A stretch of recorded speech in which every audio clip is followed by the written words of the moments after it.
सूरजमल के इरादों पर किसने फेरा पानी? मल्हार सरकार या फिर अहिल्या रानी? नमस्कार दोस्तों, स्वागत है आपका आपके अपने चैनल हंग्री स्पिरिट्स में। हंग्री स्पिरिट्स देख रहे सारे दर्शकों का मैं अंजू शर्मा दिल से स्वागत करती हूं। तो दोस्तों, खंडेराव फंस गए सूरजमल के जाल में। खुद ने ही अपने लिए जाल बिछा लिया और खुद ही फंस गए। अब जब जाल में फंसे हैं, मौका ऐसा है कि खंडेराव अब गए के तब गए, वहीं पे उनकी जान बचाने कोई पहुंच जाता है। तो कौन है वो, चर्चा करते हैं दोस्तों इसके ऊपर। पहले वही निवेदन, जिन्होंने अभी तक चैनल को सब्सक्राइब नहीं किया है कृपया कर लीजिए। साथ में दोस्तों बेल आइकन दबाइएगा ताकि आपको हमारे वीडियोस के नोटिफिकेशन मिलते रहे। खंडेराव की जो भी गतिविधियां हैं उनके बारे में खंडेराव देवी अहिल्या को और अपने बाबा साहिब को सूचित कर रहे हैं। देवी अहिल्या से उन्होंने किसी मदद की गुहार नहीं की है, उनको सिर्फ इंफॉर्मेशन भेजी है कि कैसे वो कुम्हेर के किले में जा रहे हैं। उधर बाबा साहिब को उन्होंने भेजा है एक संदेशा कि यहाँ पे स्थिति कैसी है और मुझे यहाँ पे मदद की जरूरत है, क्योंकि कुम्हेर के किले को जो है तोड़ना, यानी कि उस व्यू को तोड़ना बहुत मुश्किल है। उसके लिए मुझे सेना चाहिए और हो सके तो पेशवा की सेना का भी आप समर्थन लीजिए, वहां से भी सेना की मदद लीजिए। अब ये समाचार मल्हार सरकार तक भी पहुंच गया है और मल्हार सरकार भी पूरी तरह से सजग हो रहे हैं कि हमें पेशवा की परमिशन चाहिए ही चाहिए और हमें खंडेराव की मदद के लिए जाना ही जाना है। दूसरी तरफ हम देखते हैं कि जो देवी अहिल्या हैं, जो निकल चुकी हैं खंडेराव से मिलने के लिए, वो रास्ते में पड़ाव में हैं। एक जगह रुके हैं अपनी थकावट उतारने के लिए, क्योंकि सफर लंबा है। वहां पे देवी अहिल्या को फिर से कुदरत की तरफ से कुछ संकेत आते हैं जिससे कि देवी अहिल्या समझ जाती है कि खंडेराव पे खतरा है।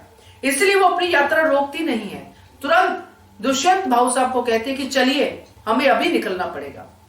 तो दोस्तों, जब निकलते हैं तो रास्ता भटक जाते हैं, जो हमने देखा, क्योंकि तूफान आया है। कुदरत देखिए, कुदरत हर तरह के संकेत देती है कि कुछ ऐसी बातें होने वाली है, ऐसी अनहोनी होने वाली है जो हम सोच नहीं सकते हैं, जिसके बारे में हम बिल्कुल भी सपने में नहीं सोचना चाहते हैं।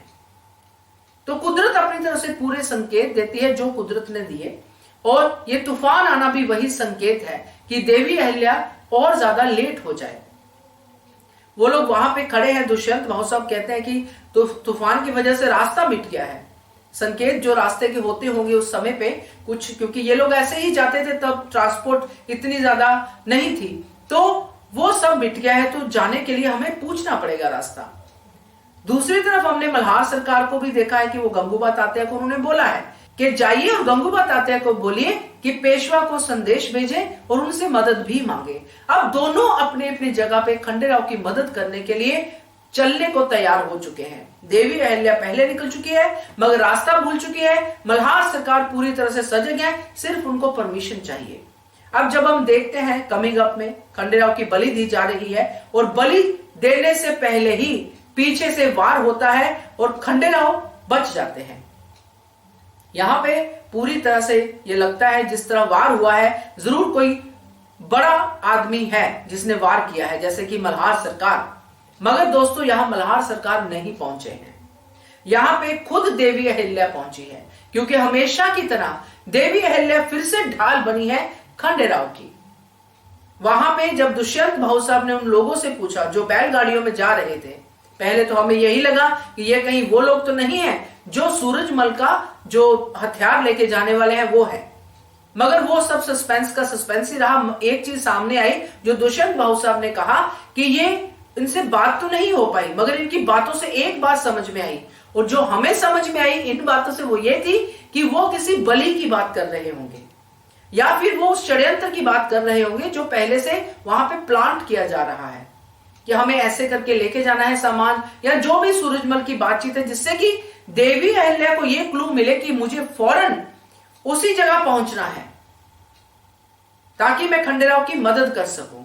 इसीलिए देवी अहिल्या वहां पे पहुंची है दोस्तों, और मौके पे पहुंच के फिर से जैसे गुन्नू जी, धना जी, इन सब के इरादों पे पानी फेरा है, वैसे ही सूरजमल के इरादों पे भी वो पानी फेर देंगी और फिर से देवी अहिल्या अपने खंडेराव को यहां से बचा लेंगी। मृत्यु तो निश्चित है दोस्तों, उसमें कोई शक नहीं है, मगर वो कैसे होती है वो बाद में पता चलेगा। ये टाइम पे देवी अहिल्या खंडेराव को जरूर बचाएंगी, क्योंकि जिस तरह ये घेरा हुआ है, जिस तरह से साथ में तुक्कू जी भी घेरे गए हैं, तो तुक्कू जी तो बच गए थे, मगर वो यहां से नहीं बचे। यहां से तो खंडेराव भी बचे और तुक्कू जी भी बचे, क्योंकि देवी अहिल्या समय पे पहुंच गई। और अभी तक सूरजमल खंडेराव के सामने अभी भी नहीं आए हैं। जब देवी अहिल्या पहुंचेगी तो सूरजमल भी सामने शायद नहीं आएंगे, क्योंकि सूरजमल ने तो बाद में छिपकर वार करना है, और वो जैसे गोला बारूद जो मंगाया है उसी से खंडेराव का अंत करना है। तो ये तो तय है, इसलिए ये जो मदद है, जो मौके पे ढाल बन के पहुंचेंगी, वो पहुंचेगी देवी अहिल्या। आपका क्या कहना है इसके बारे में कमेंट करके बताइए। देखते रहिए channel Hungry Spirits. Thank you so much. Subscribe to our channel by clicking the subscribe button. Click the bell button and enjoy the latest uploads from our channel.